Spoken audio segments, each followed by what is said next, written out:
നമസ്കാരം എല്ലാവർക്കും പുതിയൊരു വീഡിയോയിലേക്ക് സ്വാഗതം. ഞാൻ നിങ്ങളുടെ സ്വന്തം നോട്ടി പ്രൊഫസർ.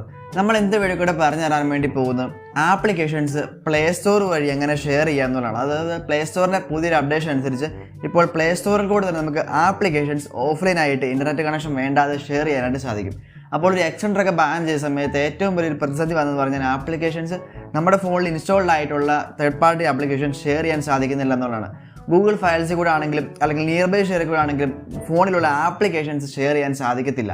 എക്സ്റ്റൻഡർ കൂടെ ആണെങ്കിൽ സാധിക്കുമായിരുന്നു. പക്ഷേ എക്സ്റ്റൻഡർ ബാൻ ആയ സാഹചര്യത്തിൽ ഇപ്പോൾ പ്ലേ സ്റ്റോറിൽ പുതിയൊരു അപ്ഡേഷൻ വരുന്നതനുസരിച്ച് ഓഫ്ലൈനായിട്ട് തന്നെ പ്ലേ സ്റ്റോറിൽ കൂടെ നേരിട്ട് നിങ്ങൾക്ക് ഇൻസ്റ്റാൾഡ് ആയിട്ടുള്ള തേർഡ് പാർട്ടി ആപ്ലിക്കേഷൻ ഷെയർ ചെയ്യാനായിട്ട് സാധിക്കും. അപ്പോൾ അത് എങ്ങനെ ചെയ്യാന്നുള്ളത് നമ്മൾ ഇന്നത്തെ വീഡിയോ കൂടെ നോക്കാൻ പോകുന്നത്. അപ്പോൾ ഒട്ടും സമയം കളയാതെ നേരെ വീഡിയോയിലേക്ക് പോകാം.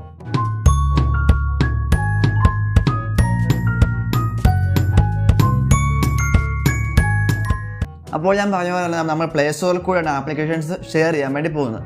അപ്പോൾ അതിനാദ്യമായി ഞങ്ങൾ ചെയ്യേണ്ടത് ആദ്യമായി പ്ലേ സ്റ്റോർ ഓപ്പൺ ചെയ്യുക. ഓപ്പൺ ചെയ്തതിന് ശേഷം ഇപ്പോൾ ഏറ്റവും മൂലയ്ക്കുള്ള ആ ഒരു 3 ലൈൻസ് ബട്ടനെ പിടിച്ച് ക്ലിക്ക് ചെയ്യുക. ക്ലിക്ക് ചെയ്യുമ്പോൾ അവിടെ ഒരുപാട് ഓപ്ഷൻസ് കാണിക്കും. അവിടെ മൈ ആപ്സ് ആൻഡ് ഗെയിംസ് എന്ന് പറയുന്ന ആ ഒരു ഭാഗം നിങ്ങൾ സെലക്ട് ചെയ്യുക. സെലക്ട് ചെയ്യുമ്പോൾ നമുക്ക് മുകളിൽ ഒരുപാട് ഹെഡിങ്സ് കാണും. അവിടെ ആദ്യം കാണുന്ന അപ്ഡേറ്റ്സ് ആയിരിക്കും. അതുപോലെ തന്നെ അടുത്തത് ഇൻസ്റ്റാൾഡ് കാണും. അത് കഴിഞ്ഞ് ലൈബ്രറി കാണും.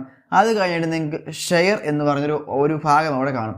ആ ഒരു ഷെയർ എന്ന് പറഞ്ഞൊരു ഹെഡിങ് ക്ലിക്ക് ചെയ്തതിന് ശേഷം അവിടെ ചെല്ലുമ്പോൾ നിങ്ങൾക്ക് സെൻഡ് അതുപോലെ തന്നെ റിസീവ് ചെയ്യാനുള്ള സംഭവങ്ങൾ കാണും. അതായത് നിങ്ങൾക്ക് ആപ്ലിക്കേഷൻസ് നിയർ ബൈ ഷെയർ വഴി സെറ്റ് ചെയ്യാനായിട്ട് സാധിക്കുമെന്ന് നിങ്ങൾക്ക് അവിടെ കാണാൻ സാധിക്കും. അവിടെ നിങ്ങൾക്ക് സെൻഡാണ് ക്ലിക്ക് ചെയ്യണമെങ്കിൽ സെൻഡ് ചെയ്യുക. അതുപോലെ തന്നെ റിസീവ് ആണ് ഞെക്കണമെങ്കിൽ റിസീവ് ചെയ്യുക. ഇപ്പോൾ ഞാൻ 2 ഫോണിൻ്റെ നിങ്ങൾക്ക് ഇവിടെ സ്ക്രീൻ വീഡിയോസ് കാണിച്ചു തരാം. ഇവിടെ സെൻഡ് ചെയ്ത് കഴിയുമ്പോൾ അപ്പോൾ തന്നെ നമ്മൾ വീണ്ടും ഒരു കണ്ടിന്യൂ ചോദിക്കും. റിസീവ് ഞെക്കി കഴിയുമ്പോൾ നിങ്ങളോട് ജസ്റ്റ് അവിടെ ഒരു സെൻഡറിന് വേണ്ടി അവിടെ വെയിറ്റ് ചെയ്യുന്നതായിട്ട് കാണിക്കും.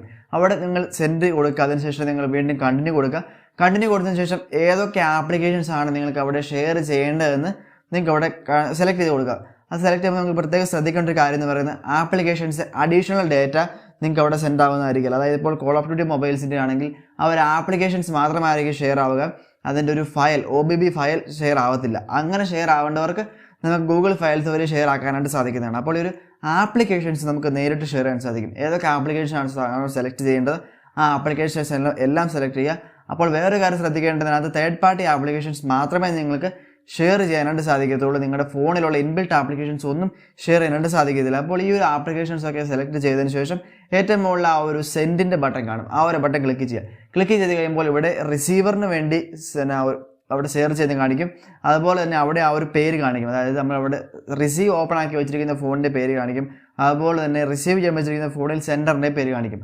അതവിടെ കണക്ട് ചെയ്യുക. കണക്ട് ചെയ്യുമ്പോൾ വളരെ സ്മൂത്തായിട്ട് നിങ്ങളുടെ ആപ്ലിക്കേഷൻസ് ഈ ഒരു ഫോണിൽ നിന്നും അടുത്ത ഫോണിലേക്ക് സെൻഡ് ആവുന്നതായിരിക്കും. അപ്പോൾ ഇത്രയും എളുപ്പമാണ് നിങ്ങൾക്ക് പ്ലേ സ്റ്റോറിൽ കൂടി ആപ്ലിക്കേഷൻസ് ഷെയർ ചെയ്യാനുണ്ട്. അതുപോലെ തന്നെ ഇത് ഓഫ്ലൈനായിട്ട് ചെയ്യാൻ സാധിക്കും. അതായത് ഇൻ്റർനെറ്റ് കണക്ഷൻ നിങ്ങൾക്ക് ഈ ഒരു ഷെയർ ചെയ്യുന്നതിന് ആവശ്യമില്ല എന്നുള്ളത് വളരെ വലിയൊരു കാര്യം തന്നെയാണ്. പിന്നെ പറയേണ്ടത് നിയർ ബൈ ഷെയർ എന്ന് പറയുന്ന ഗൂഗിളിൻ്റെ തന്നെ സ്വന്തം ഫീച്ചർ വെച്ചാണ് ഈ ഒരു സംഭവം പ്രവർത്തിക്കുന്നത്. അതുകൊണ്ട് തന്നെ വേറൊരു പ്രശ്നമില്ല. അതുപോലെ തന്നെ നിങ്ങൾക്ക് ഞാൻ പറഞ്ഞ OBB ഫയൽസ് ഗൂഗിൾ ഫയൽസ് വഴിയോ അല്ലെങ്കിൽ നിയർ ബൈ ഷെയർ വഴിയോ ഷെയർ ചെയ്യാം. ആപ്ലിക്കേഷൻസ് പറയുന്നത് പ്ലേ സ്റ്റോർ വഴി നിങ്ങൾക്ക് ഷെയർ ചെയ്യാൻ സാധിക്കുന്നതാണ്. അപ്പോൾ ഇത്രയുള്ള വീഡിയോ എനിക്ക് പറഞ്ഞു തരാനായിട്ട് വളരെ സിമ്പിൾ വീഡിയോ ആണ്.